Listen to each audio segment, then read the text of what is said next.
ఏం కావాలి? ఇంకా మీకోసం ఆకాశం నుంచి దైవదూతలు ఏమైనా దిగి రావాలా దేవుడు అక్కడిని చెప్పడానికి? ఆలోచించరా మీరు అని అడగమంటున్నాడు.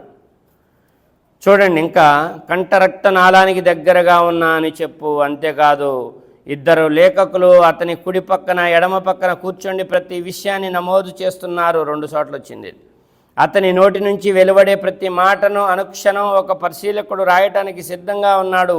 ఇదిగో చూడండి, మరణ యాతన సత్యంతో వచ్చేసింది.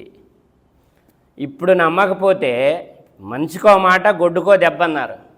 ఇప్పుడు నమ్మకపోతే మరణం వచ్చాకైనా నువ్వు నమ్మాలి. 5 నిమిషాల ముందు దోత వస్తుంది, ఇక దా అయిపోయింది నీ బతుకు భూమి మీద. దేవుడు నీకు శరీరం ఇచ్చాడు, మరి ఆత్మ ఇచ్చాడు, బుద్ధి జ్ఞానాలు ఇచ్చాడు.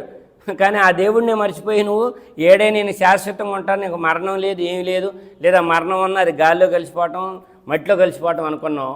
నీ భ్రమలన్నీ కలొత్తే తెల్లారేసరికి తెల్లారిపోయినట్టుగా అర్థమవుతుందా?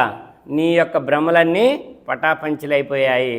ఇగో పట్టుకురమ్మన్నాడు, నీ ప్రాణాన్ని పట్టుకురమ్మన్నాడు, బయటికి రా అని దైవ